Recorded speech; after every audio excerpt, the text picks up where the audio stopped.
Good morning and welcome to NTWC Live. It's brought to you by USAA, South Padre Island Economic Development Corporation, Plylox Hurricane Clips, and Maglite, as well as Blackmagic Design. They help us keep this program going and make it available. Today we have a special report coming up. We have Bill Reed, we have Mark Suttis with us. We're going to be talking about Elsa. And she is not frozen. She is really wet out there. So, Bill, it's all yours. All right, thanks, Alex. And right, we'll tell you what we know about Elsa as it's making landfall in the Florida Big Bend. Mark has some exciting data to show in his ever-improving system of capturing landfalls remotely. It's just amazing to me. So let's get right to it. Okay.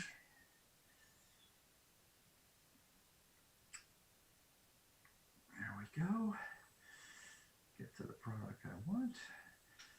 All right, there's the latest radar image shows that indeed the storm has made landfall in the Big Bend of Florida with several strong outer rain bands emanating northward now into southern Georgia. Again, this is not a highly populated section of the coast there, but it is highly vulnerable to the impact of storm surge with these systems, even in the case of a tropical storm. It looks to me like it's somewhere near just south of maybe Steinhatchee, where it came ashore as a tropical storm. The visible loop shows again the nice cirrus canopy over the center. And the radar showed there's not a whole lot of convection south, but a lot more than there was yesterday. As the system makes landfall in this area. The reconnaissance aircraft has been doing what they call beach patrol back and forth as it makes landfall, and it's doing showing a slight rise in pressure, but basically steady around that 1,000 millibar mark. It's been most of the early morning hours as it comes on shore. And their flight level winds look like they were in the 55 to 60 knot range, which matches okay with the medium strength tropical storm being reported at the surface.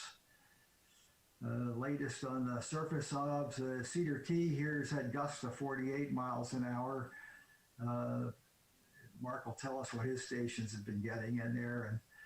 And to the northwest of the landfall, again, less than tropical storm force winds. And of course, there's no observations in the official network, meso network, right about where the storm's coming inland. It always works that way. The site I like to look at is tides and currents. NOAA puts out, has a lot of great information on here, and really won't spend a lot of time on that. I'll just look at the handful of gauges. And here we capture the storm surge. The red line is the actual tide, the blue is the astronomical. And overnight it was just slightly above, and then it started rising dramatically at Cedar Key, and we're currently running a little over 2 feet above astronomical with the tide, and it's still rising in there, and probably will for a little while in there. Further down the coast in Tampa Bay, it's leveled off, and looks like it was, again, somewhere between 1.5 feet and 2 feet was the peak surge. We are coming up on the high tide in that area. I think that's all I'm going to show on that at this time. So at this point, I'd like to turn it over to Mark to show us some of the great data that he has. Have at it, Mark.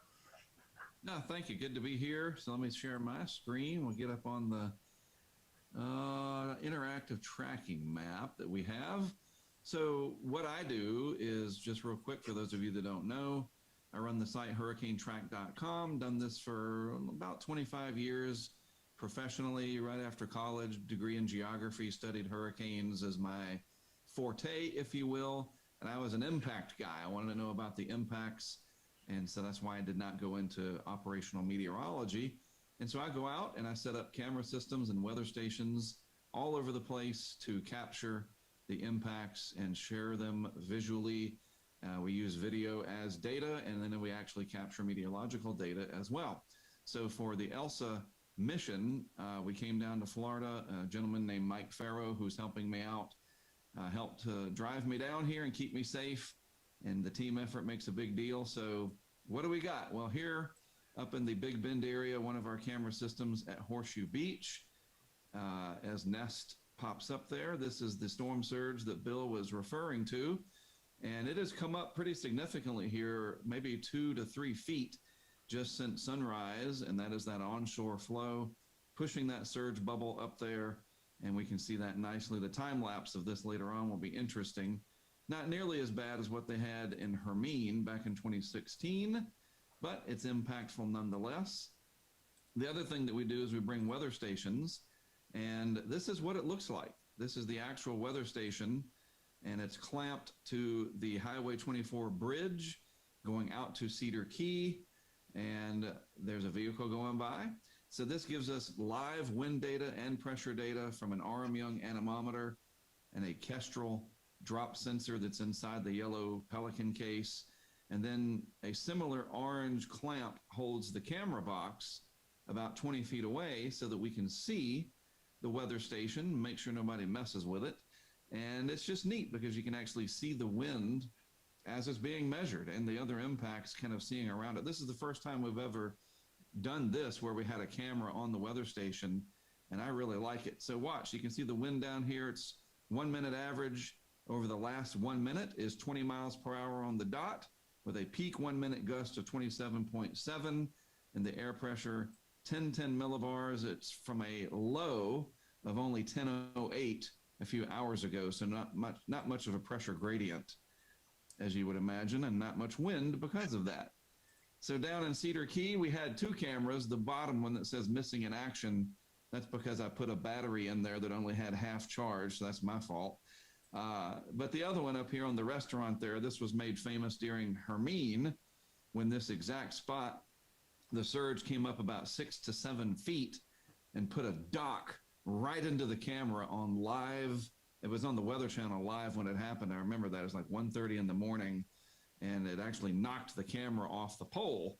So that's how high the surge can get. It completely covered that fence there, that railing. Not too bad here in the mid-morning hours from Elsa, because Elsa was not too bad of an event overall, at least from surge or wind. Meanwhile, just going quickly down to Tampa Bay, we put a couple of cameras out on the Courtney Campbell Causeway. And as we were talking before this started, you know, a stiff breeze and a thunderstorm gust front can create splash over there. But it's just neat to see. Again, we can be in 10 places at once, 20 places, really. We have 20 cameras this year. Just a neat perspective, ground level, giving you the point of view of what it looks like. Nothing like ground truth. This is the St. Pete Marina. Flat calm right now. It was pretty lively last night. And during Ada last November, we were here, and the surge got up to over that bulkhead there, just for what it's worth, comparing and contrasting to other events. So I'm learning the Tampa Bay area. Never had been there until Ada last year. Now I'm starting to make up for some lost time. Finally, just ending it down in the Minnesota Key area, Inglewood. Kind of rough out there. The Gulf usually doesn't look like that. Kind of looks like the Atlantic Ocean off of Wrightsville Beach. Is that a surfer? Somebody's out in the water. So they still have a stiff onshore flow there. This will calm down later to the typical Gulf look when all is said and done. So that's our camera system. And these stretch all the way up into the Carolinas. We have one in Georgia at the backyard of one of our supporters, starting to rain there. And then when it exits over Rodanthe, or at least somewhere up near the mid-Atlantic, it'll, you know, there's a nice day today, but it'll probably be kind of rainy as we go forward from here. So that's it from my side of things. Not too much. We didn't see any power flashes. It was hardly windy down here. I'm in Sarasota, by the way, at my hotel. But a good warm-up. You know, we know what's coming later in August and September, and it's always good to practice and meet people that can help us out. The fire chief in Cedar Key was actually very helpful, and that's a story for another day, but we met a police officer there as well, and he was all into it. And it's those connections that really help us in the future, because you never know when we're going to get a really big one, and there's going to be a lot more at stake. So this kind of stuff helps for that. very successful. That's a cool story. If you get a chance, maybe you can do an interview with him, and you can Right.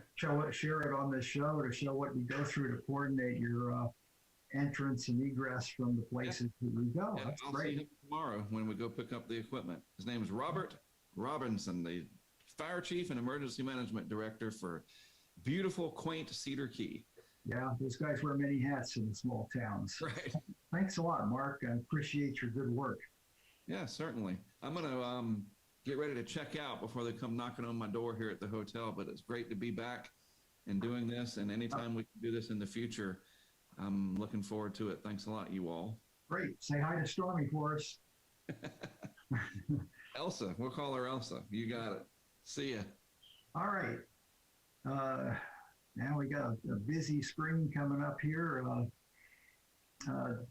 little bit of hopefully this will come up. There we go. A little broader view of the various weather systems. Elsa is starting to move a little bit east of due north as it made landfall. There's a big trough of low pressure, big broad trough, creating a lot of rain down here in Texas, but it's also creating a gentle southwesterly flow, which will start nudging the storm more on the northeastward track. The main branch of the westerlies being up here as it approaches that, it'll accelerate the storm northward and up the eastern seaboard. Get to the, you guys have seen this more than I have. It's the first time I've logged on to this since we started the show. So we'll go through this together, and pardon me if I sound ignorant if there's something different. The official forecast is out. The storm is on land there as a 65-mile-an-hour tropical storm. Expected to downgrade it to a depression by this time tomorrow morning as it's moving inland through South Carolina. It looks like since yesterday, the track forecasts have migrated slightly to the left of where they've been, but the general principle is the same. Losing its tropical characteristics after leaving the eastern seaboard and going into the Canadian Maritimes is a much weaker system than they experience almost all the time from extratropical lows. Tropical storm watches are up from North Carolina to New Jersey, and tropical storm warning on the east coast, coastal areas of Georgia and South Carolina. And of course, our tropical storm and storm surge warnings down here on the Florida coast where landfall has been occurring. Let's see if they've changed anything on the peak surge. Yes, they've knocked it down a little bit from 3 to 5 to 2 to 4 feet here in the coastal bend, and 1 to 3 feet on either side of that. And potential for 1 to 2 feet, which might get some real low-lying areas in the very low land here in what is affectionately called the low country of Georgia and South Carolina. Probably the biggest impact that the system will have in the remainder of its life is the rainfall it produces. The dark green is the 2 to 4 inch widespread expected in that area, in a swath of 4 to 6 with isolated perhaps greater than 10 inches along where the core of the system migrates inland here in Florida and Georgia. And what else did I want to catch here? I can't believe that's it. I'll just see if we got, we have a tornado watch in effect in North Florida and Southeast Georgia. There were a couple of warnings earlier today. I haven't noticed any recently, but it's definitely the right location for a landfalling tropical system to expect the spin-ups of tornadoes. Okay, I'm going to interrupt right now to see if there are any questions. Alex, do you have anything I need to fill in on our storm? Well, we've got Casper who's down there. He says in soggy southwest Florida, was wondering about the rainfall rates that we're watching in this thing as compared to, let's say, a Category 1 storm. I would imagine in the heaviest showers, the rainfall rates of 3 to 4 inches are comparable. The rainfall rate is not that correlated with the intensity of the storm so much as the moisture content and the size and speed of motion. That's all we've got, Bill, on the questions so far. Okay. Do you want to give any plugs for our sponsors? Sure. Let's Like, Yeah, let's talk about our sponsors really quick before we transition over. Want to remind everyone that this program is helped and provided by USAA, also South Padre Island Convention and Tourist Bureau, Plylock's Hurricane Clips, Maglite, which creates those really cool flashlights, and Blackmagic Design. All of these companies help us create this program and to keep it going for you throughout the entire hurricane season. And we're here with hurricane specialists and others who are involved in the hurricane industry all the hurricane season long. So if you get a chance, visit these sponsors for us as they keep us going. Bill, it's all yours. okay. Well, Alex asked me to give us a short presentation on what is affectionately called the Ike Dike. For those that have been following it, it's a follow-on from the disaster that occurred on the upper Texas coast when Hurricane Ike made landfall. So I'm going to talk about a little bit via a set of slides I've got. I can correctly find them here. There we go. Okay. Hopefully that's what's on the screen. Yes. All right. The more official name of it is Storm Surge Protection for the Upper Texas Coast, and I'm going to specifically talk about the area I'm most familiar with in this project, which is the Houston-Galveston area around the Galveston Bay system, and how that affects the highly populated area that we live in here. And I'm going to focus most of the thing. It started as I'm going to focus on the history behind this and why it came to being in the first place. For those that look in the Hurricane Center's Storm Surge page, you can generate these graphics real easily for any category of storm, the maximum flooding that might be expected. And this is the worst of the worst case scenarios, not something that you would really expect to happen. And you certainly wouldn't see everything flooded like is indicated in these colors at any one time. But it does give planning officials an idea of areas that are prone to flooding should the big one occur. And this is the area known as the Houston Ship Channel, where the San Jacinto River and Buffalo Bayou systems come together and flow out into Galveston Bay.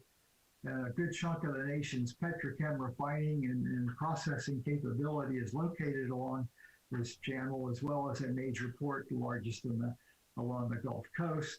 Residentially, a lot of people live in this eastern Harris County and northern Galveston County area, all subject to flooding due to storm surge. And all told, I'm told by the state that an estimated 1 million people in this area on this map, residents, are at risk from the surge.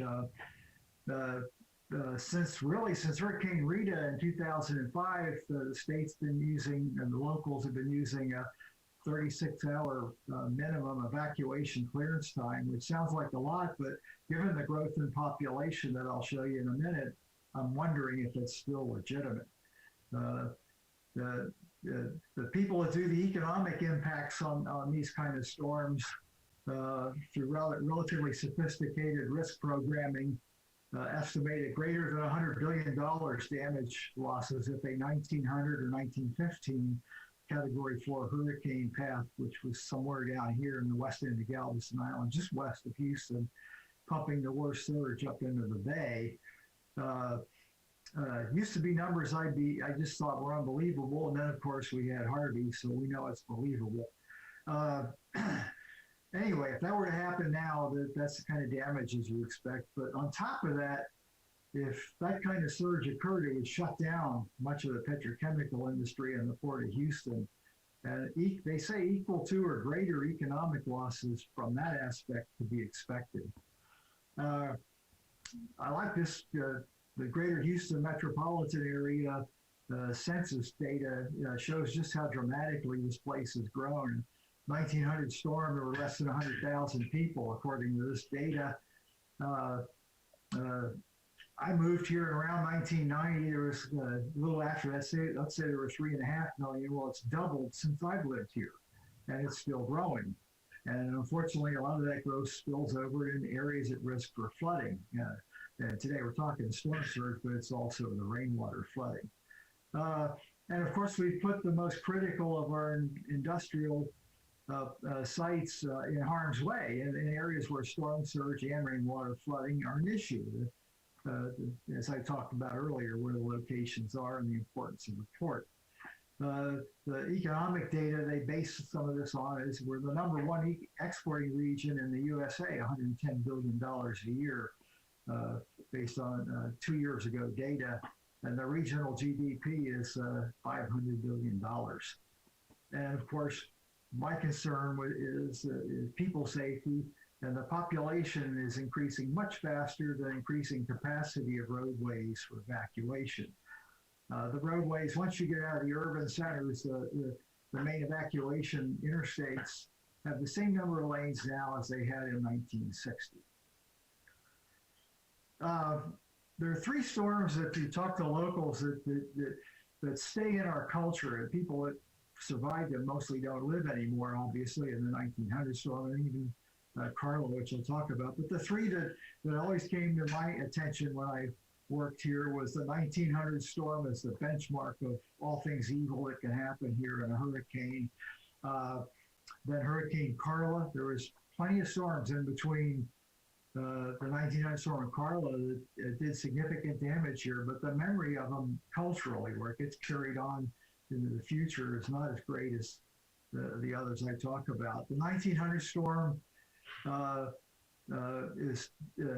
when it hit Galveston Island, there was no seawall on the highest point. It was less than 9 feet, and the peak storm surge was 15.7 feet. So everything was flooded to a significant extent. The population was 37,000, according to the documents written after the storm, and an estimated up to 8,000 people died due to the storm surge flooding that occurred at that time.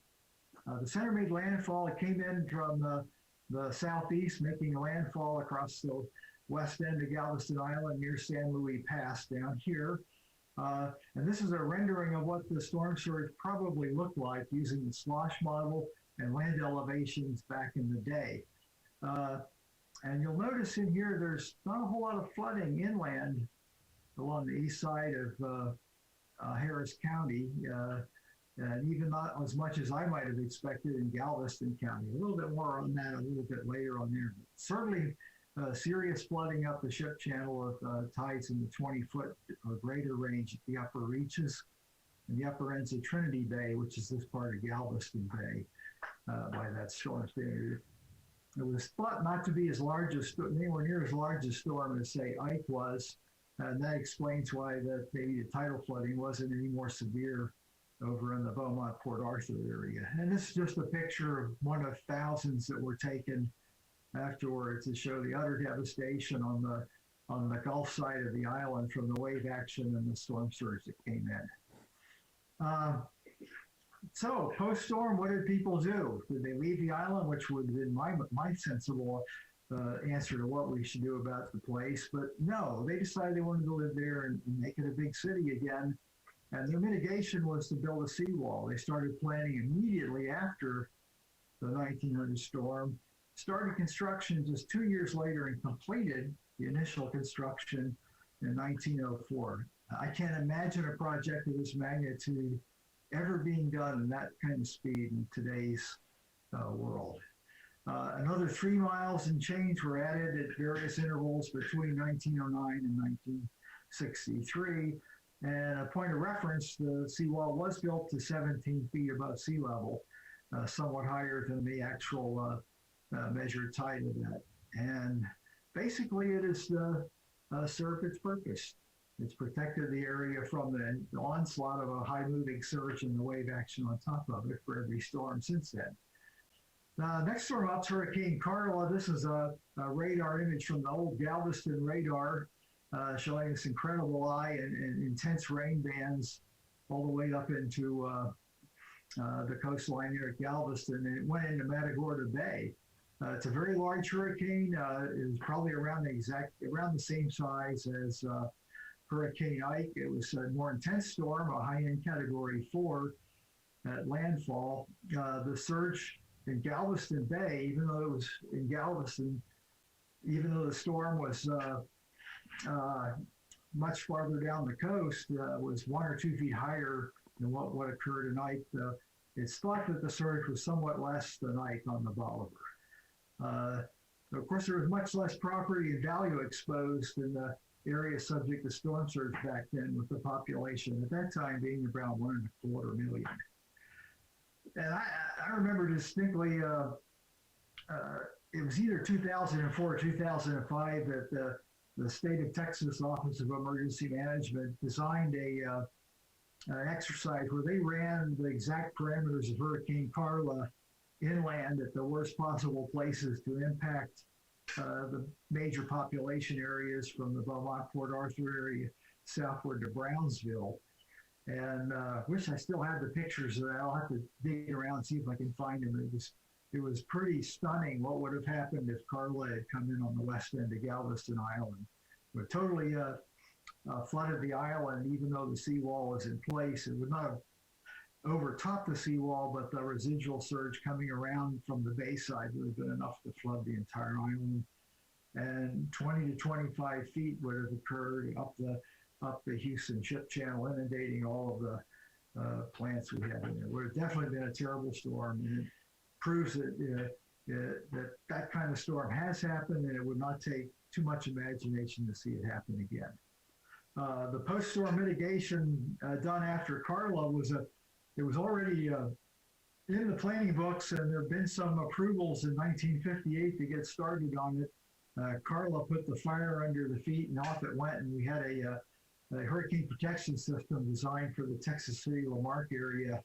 That's a picture of the levee on the bayside there, and it protects Lamarck, Texas City, up to a 15-foot storm surge, and by about a foot, it protected any serious flooding from Ike in the Texas City Lamarck area. So it served its purpose so far. That brings us to Hurricane Ike, which is the most recent significant landfall in our area. A lot of noise is made. People talk about it only being a Category 2. I feel like I should slap them. But there's only about 5 miles an hour below Category 3. And the problem with using just the spot peak intensity for registering the impact of a storm is it's just not a very good measure of that in correlation, as I proved so eloquently. Some say it created a storm surge like a Category 5, but the studies that I've seen done for the Ike Dike on storm surge would indicate that a large high-end Category 3 would produce maybe even higher numbers than what were produced by Ike by just a little bit. This is a rendering of the actual storm surge flooding that was done by Hurricane Ike. This was put together by the Harris County Flood Control District. And what's amazing is how far the storm surge goes with a big storm coming into this part of Texas, all the way to the New Orleans area. So the entire coastal Louisiana gets inundated. The Beaumont-Port Arthur area, which is also home to a lot of critical industries, had serious flooding from Ike. The highest part of the storm surge came in on the Bolivar Peninsula into Chambers County and southern Jefferson, much of which is a wildlife refuge. So with the exception of the Bolivar Peninsula on the immediate coast, the surge occurred where there wasn't a lot of human life at risk. The unfortunate thing was that even though people were ordered to evacuate in a mandatory evacuation, a significant percentage chose to stay for various reasons, and unfortunately, a number of them lost their lives because of that decision. The landfall being right across Bolivar Roads and up through the bay with a second landfall at the mouth of the Ship Channel probably spared Galveston the worst of the storm, since the onshore rush of the surge and higher values were just to their east in there. But over half of Galveston was flooded by the bayside flooding that occurred. This is a somewhat famous picture from the damage on the Bolivar Peninsula. A lot of people call this the last house standing. Well, it is looking this direction, but there were other houses that did survive the storm. But the power of the storm surge literally swept everything off its foundation, which proved that the stilts, most of these houses are on stilts, but they weren't high enough but the wave action and the current were gone. And most of the remains of those houses ended up piled inland on Chambers County. This guy built it. He had a high. You could almost sense from this picture that he had built the land up before he put the foundation in, and he had higher stilts than most people. So the worst of the storm surge went under the property. The only time I got a chance to listen to his story was apparently a lot of water intrusion. So he had to do pretty much a total rebuild of the inside of the house, but structurally it stood just fine from the storm. And if I ever want to build another house again in the coastal area, I want to find out who built this one. It almost looks like this thing was photoshopped. So there's not even evidence of superficial damage to the property. It apparently had the shatter-resistant hurricane glass on the windows and a real well-constructed roof with no signs of shingle loss or lifting of the roof in that area, in spite of the total devastation around it. A little bit of the numbers on this is a picture of what the seawall was doing near the storm surge. Huge waves and the current is slamming into the seawall and spewing water up 20, 30 feet in the air. When it hit there, a lot of people were down there taking pictures of it. The final report had 113 fatalities, with at least 30 due to the storm surge of 15 feet on the Bolivar Peninsula. In 2008 dollars, it was a $30 billion storm. Not all of that was the storm surge. There was a lot of wind damage too. The seawall that was in Galveston did its job. If it hadn't been there, what we were looking at on the Bolivar would have been happening to parts of Galveston also. And again, like I said before, almost half the city flooded due to the surge entering on the bay side.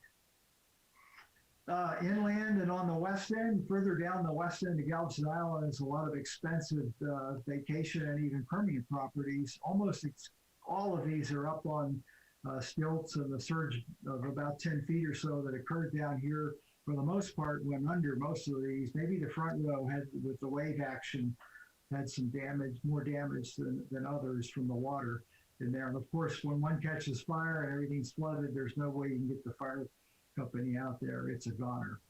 Up in the bay, a lot of it was still water flooding. A lot of the tides ranged from 10 to almost 15 feet as you went up the west side of Galveston Bay. And there are properties that sit below that level. And of course, where they did, they get flooded. And that's a more difficult problem protecting them. They probably shouldn't be there without being on stilts, and a lot of them that aren't. So they had a lot of damage due to the flooding there. Other considerations about the surge issues in the Houston, Galveston area. I don't see this talked about much, but it's real, and it's apparently still happening, but not as bad as it was. As the city's built in this area, the source of water was not lake water, surface water, it was groundwater. And the nature of the soils here is they compact real fast as you pull the water out of the ground. And in the relatively short time period of less than a century, this is the kind of subsidence that's occurred. This is the Ship Channel area in eastern Harris County here, and this is Galveston County here. 4 to 6 foot of subsidence in Galveston County, and 6 to 10 feet in eastern Harris County. Many of these places, if this subsidence had occurred before the 1900 storm, many of these would have flooded in the 1900 storm, which is why you didn't see the flooding on the rendering of the storm, the slosh model on it at the time. The other consideration that must be taken into effect when you're trying to suppress the effects of storm surge is sea level rise. This graph is the actual sea level rise that has occurred, reference to the tide station in Galveston. It's about 6 1/3 millimeters per year, which on a yearly basis doesn't sound much. It's like the analogy of putting a frog in a pan of water and slowly bringing the heat up on it. You don't notice it until it's really a problem. So over the time period, the time of reference in there, the sea level has gone up 3/4 of a meter or 2.5 feet since 1900. So 1900 storm would occur today, it would be occurring on, you can look at it two ways. Either the sea level is higher or your elevation above sea level is less. So more areas will be prone to flooding because of the rise in sea level. And these three lines on this graph are from the Corps of Engineers, but they generally represent ways in which people that are studying climate change estimate the effects of climate change on sea level rise in a low, high, and a medium value for that. And both all of the studies that I've looked at on the storm surge suppression here in our area have used the intermediate value for creating their systems. And it does increase the water depth quite a bit in Galveston Bay over time. So what do we do about it? There's three solutions that I can think of. You can do nothing and hope the feds bail us out when the next big one strikes, which is really the current practice in the U.S. on disasters. Not a whole lot changes as far as how we do things after a disaster. It's more incremental, especially when it comes to flooding. We've been stuck on the 100-year floodplain for forever, and we don't seem to have much success in moving away from it. You can go with a strategic retreat, and that's what a lot of purists on the system think we really should be doing. Cease development of any kind in surge risk areas and buy out those most at risk. And that's politically unrealistic. The people that have beachfront property don't want to leave there. Companies that have spent a lot of money to be located in this area don't want to leave the area. It's economically viable for them. So don't see that really happening in big urban and big developed beachfront areas. Then the third possibility, which is the one we're talking about today, is increased resilience by building a system to reduce the storm surge. In other words, pay a lot of money now instead of a ridiculously large amount of money later after the events have already done its damage. The Ike and full disclosure, I do some consulting and have been for about 6 years now with Dr. Merrill, though I've been detoured mostly into rainwater flooding after Harvey event for some things they're working on. So I have an affinity towards this. I know more about this project than others that have been undertaken. And Dr. Merrill's a longtime resident of the area, has a lot of interest in the various aspects, but he's first and foremost a scientist that's curious and likes to solve problems. So after the Ike thing, he said, it's just ridiculous if these things happen. We ought to be able to consult, we ought to be able to construct a system like we did in Galveston to protect our interests here along Galveston Bay. Started consulting with engineers in the Netherlands at Delft University about how they did their thing, and they got interested and sent students and scientists over and studied the problem.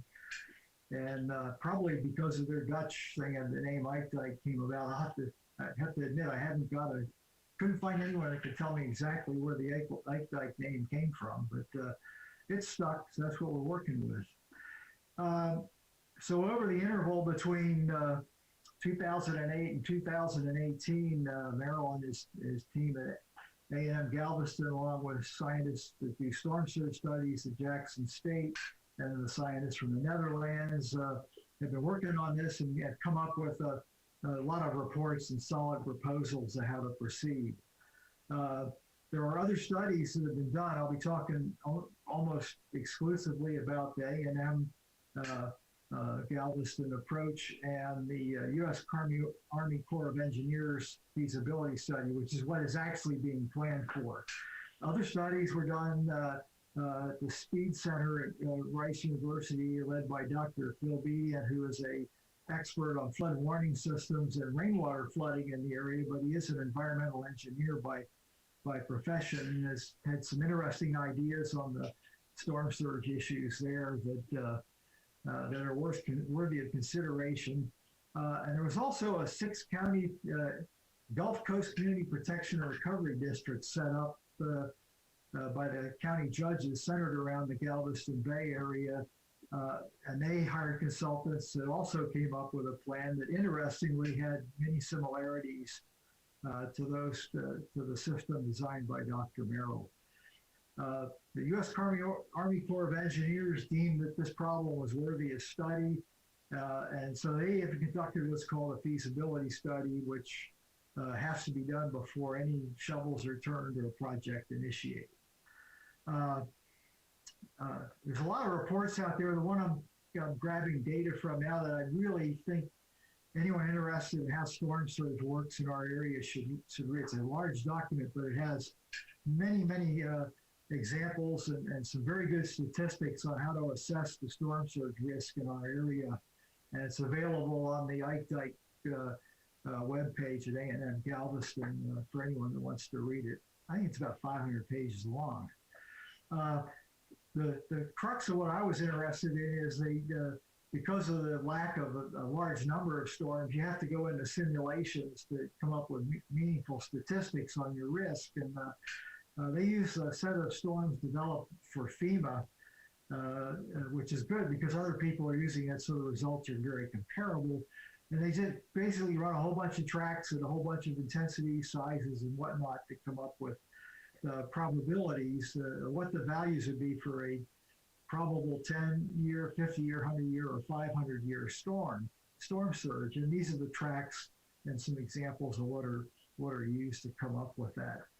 There's examples of almost all of these available in the report. I'm just going to show two in what I'm doing here. This is what they call their proxy storm, 100-year event. And they do things a little different than, I mean, the pressures seem low to me, but I'm not going to question it because I don't know why I would actually. But the 100-year storm event is a 930 millibar large category 3, in the high end of category 3. That basically means another way of looking at it is there's a 25% chance of this storm occurring in 30 years, a 40% chance in 50 years. Another way of looking at the 100-year storm.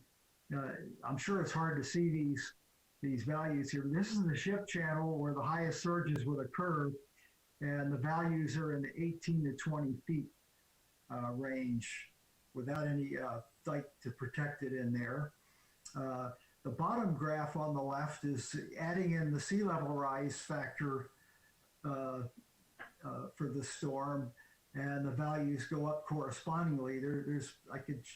I don't have them in here, but I could show you slides that show that it's not uniform. There's a variability factor in how sea level rise affects storm surge, but it's not significantly different as far as the purpose of our studies and discussion. And that pushes the values up into the 20 to 22 foot without a storm surge protection system. With the planned dike that is in the report, which is called the extended dike conditions, running from east of Galveston Bay down into Brazoria County to near where Freeport is, because of the dike, you actually get a higher value on the Gulf side at the dike because you're damming up the water as it moves in. So it increases the value of the storm surge at the beach, but it immediately stops due to the protection system. There is some overflow, and because of the water in the bay, that overflow and the water in the bay being driven by the wind piles up on the west side. And even with the protection system, you're still going to have about an 8 to 10 foot residual storm surge. However, most of the property is higher than 8 to 10 feet, so you're reducing significantly the flooding on the west side of Galveston Bay.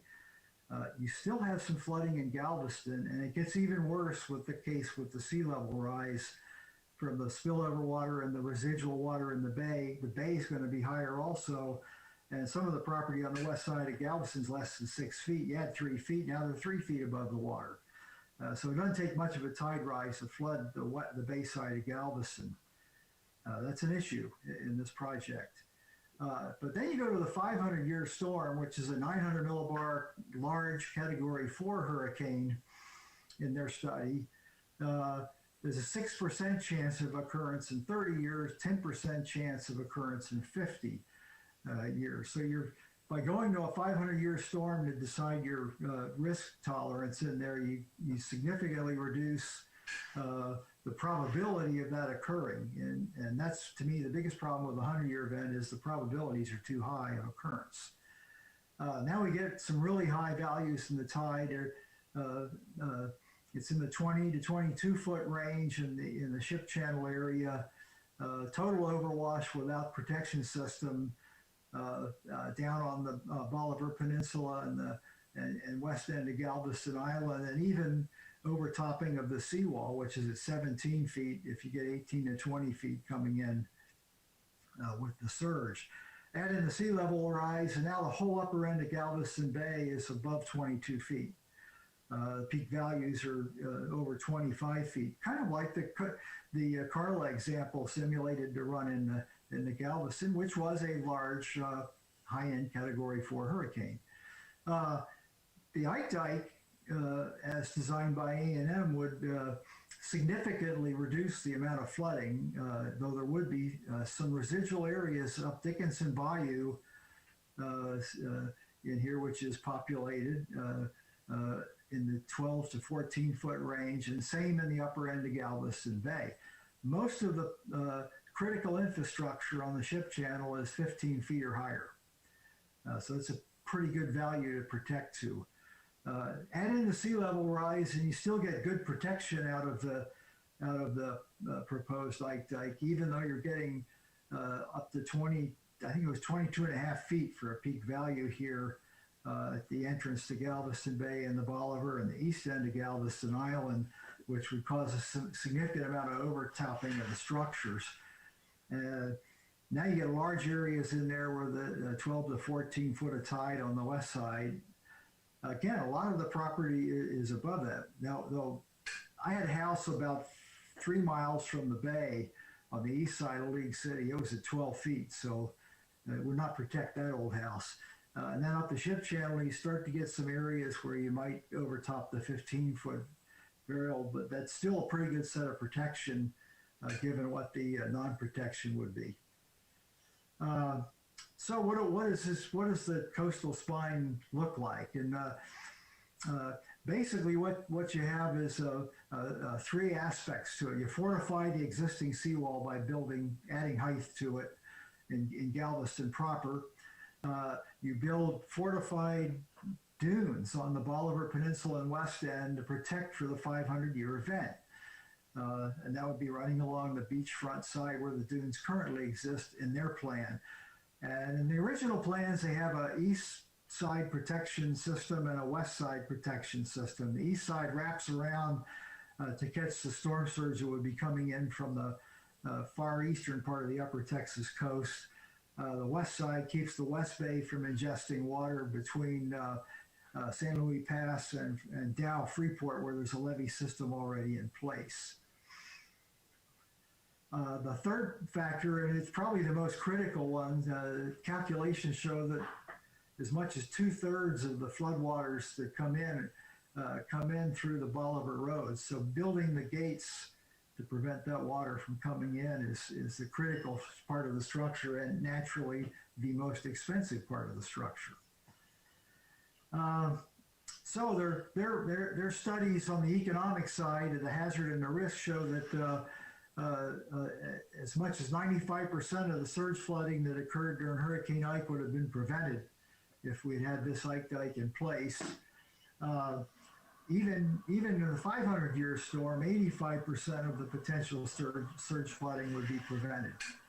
And it protects the vital Houston Ship Channel area from the dire effects of even a 500-year event. So what has happened is the Corps of Engineers accepted this as a viable project, but needed to do a feasibility study to what's the best plan to do and what gives you the most bang for the buck economically. And their current working report that they're on has a similar proposal to the coastal spine produced by A&M with some added and subtracted features. They don't do a floodgate at the San Luis Pass, which is a subject of real debate between the A&M scientists and the Corps right now. They built a ring levee around the bay side of Galveston to protect against the residual flooding coming from the bay, and that while The details may be debatable. The needs, to me, make sense because you're still going to get a lot of houses flooded in Galveston if you don't do this when the big storms come. Both the Corps and lately the A&M Galveston researchers have concluded the eastern thing protects against, eliminates a relatively small segment of water coming in the bay, and for economic reasons doesn't need to be done. And all this up here represents the Corps' recommendation to reduce the residual flooding on the west side of Galveston Bay. A levee-type structure along a highway, gates at the Dickinson Bayou and Clear Creek, and all this hatched area is stuff that probably won't be done, like elevating houses and buyouts. I haven't seen that done unless something actually happens to them. So you add some resilience by some of these features, and you take some away. The biggest controversy for the A&M folks is that the dune structure the Corps recommend is not reinforced, and it's only built to 14 feet. They think it's tolerable to accept the overflow. And again, they build to a 100-year event. That is their marching orders, and they get some protection to the 500-year event, but not as much as I think you should. So there'll be debates about that. The plan, in the numbers part of the plan, I forgot to say this earlier, but I need to remind, so I'll put it in the slide here. All this savings of losses is only for the surge part. It doesn't change any of the equation on wind damage. That's a building code issue in building properly, and it does not address the rainwater flooding issues, which is a whole other ball game, which our primary line of defense still is flood insurance. You can't really get the houses out of the way economically. The cost, this is for the whole project. You'll see this quoted all over the place as the cost for the Ike, but it's not. The Galveston Bay portion of the Corps plan is 15 to 18 billion on the current estimate. The A&M design, the cost by their economic advisors on this was 6 to 10. I'm kind of cynical on that. I double everyone's values by the time you actually get it built. I bet you that's what it costs. And the gate is by far the most expensive element in the whole project. It's unique. It has to be designed from scratch, and it takes years to pull it together. This was the benefits is the closest to comparable to what A&M put out. Using a 100-year event, 77% reduction in losses. Ike was roughly a 100-year event, and they could do 95. So it's considerably less protection than what was planned by the A&M. And given the cost things here, I think some people need to keep working on this to come up with a little bit more protection in there. Actions to date, this is a graph that the Corps has out there of everything that had to go into making the feasibility study, which is what they're working on and almost completed. Now, it eventually gets called a chief's report, and that eventually becomes the vehicle to approach Congress to seek the authority to build and get the funding to move forward. In Texas, we have bipartisan support of our congressional delegation and both senators for this. I'm not sure we'll see the same from the legislature as a whole. You just don't know how I don't know how it's going to work. State leadership is behind it. The project has primarily been in the hands of the General Land Office, who have control of the beaches, and they've taken a very active role in developing support at a state and local level that way. And the legislature has good support for the project. So when are we going to see this? This was the slide that depressed me, given my 72 years of age. We're just now getting around to completing the feasibility study. Once they get congressional approval, then they can do the design and engineering aspects of the pre-construction. And I've been told by our Corps guy that this is a good figure. Once they get to this point, they usually get the funding to do this part of it, and the 2 to 5 years is a good figure to use there. It's not till after that you get around to putting shovels in the sand and getting started on the project, and they estimate 10 to 15 years dependent on funding. and the funding can be the biggest issue there. The earliest start date is 2024, and the earliest finish date is 2034. And I hope I'm still around to see the results of that, but it's getting to be a long time in the future. And you can almost count on delays if we go through the core process, which is what this is. Almost never get the kind of money they need to do these major projects, so it gets stretched out over time. And one of the guys we have at A&M Galveston that is a professor down there is a retired Corps of Engineers colonel who was in charge of the Galveston Corps office for a while, and he says we can push this as hard as we want, but the most likely way to get an accelerated build is to have a disaster like Katrina hit the Galveston Bay area, which was pretty depressing. You don't want to break everything and then go around and fix it. You'd like to get this fixed before you break it. So that's kind of where we stand now. It's in the hands, pretty much in the hands of the political system now, and that's not an area I'm too familiar with. I have no forecasting skill as to how that's going to play out. So that's what I have. If you got any questions, I'll be more than happy to try to answer them. Bill, one of the questions I was thinking of, we were looking at that plan there, and the dunes. You said they took that fortified portion of the dune. Was that still in the plan, or was that not in the plan? And if it's not, how important to the plan is it? Oh, we think it's very important, and it's not. It's the dune structure proposed by the Corps is natural dune with no fortification. In other words, say a less than big storm comes along in July, it is going to erode a whole bunch of the sand and do damage on that. The big storm comes along, it's going to cut holes in it. Remember Hurricane Allen in 1980? I forgot how many new cuts it made on Padre Island, and those dunes were tall. Some of those dunes there are approaching 20 feet. The power of water, it'll cut through that in there. It may do the job for that one storm, but now you're vulnerable till you fix all those dunes. And how many years is that going to take to get approvals, funding, planning, engineering, design, and replacement? Whereas if it's fortified it's kind of like a T-wall structure that's buried. The Dutch proposed using the natural soils that you dredge from the area there, which are clays, as the base that goes into the dune, and then overtop the dune with the sands and natural grasses that occur with it. So it'll look just like, and that's how they do it there. It'll look just like a natural sand dune. And why stop at 14 feet if you do 3 to 5 more feet? It's not going to make that much difference on the appearance of it. It's not going to add that much more to the cost, but it's really going to add to the protection. Yes, and I was thinking, if it's taking this long to actually get things into action and get it built, what are we looking at the potential for new storms? What are we looking at the impact of sea level rise in that time period?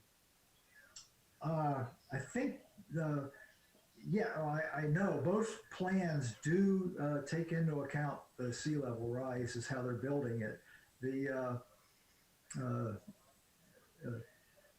The design structure is, I didn't talk about it, but it's required to be serve as a viable protection for 50 more years after it's completed. In most cases, the structures are much better than that. They last longer. It's like a guarantee on your car, 36,000 miles. Hell, if I bought a car that only lasts 36,000 miles, I'd never buy it again. So, you'll have to, depending, if you go into that high rate of sea level rise, you'll end up with a diminishing level of protection in due time. And the hard part, the hard part would be the redesign of the gate to handle that. The gate that they're designing for the Corps of Engineers project's 24 feet. So I think they're building in a lot more risk management of the gate than they are the dunes or the seawall. Yes, that sure seems like it. Well, a very interesting talk today, Bill, and a good update on Elsa. We've seemed to have run right up against our 11 o'clock time, so thanks so much for that. Next week, we're going to be back. I believe we're having Bob Caniglia from Blackmagic Design. He's going to be talking to us about how to enhance social media presentations like what we're doing here. So be sure and join us then. Don't forget, our sponsors are USAA, South Padre Island Convention and Tourist Bureau, Plylocks, Hurricane Clips, Maglite, and of course, Blackmagic Design. Thanks for joining us today. Don't forget to join us next week and to listen to our podcast on Apple Podcasts and Spotify. It's Hurricane Center.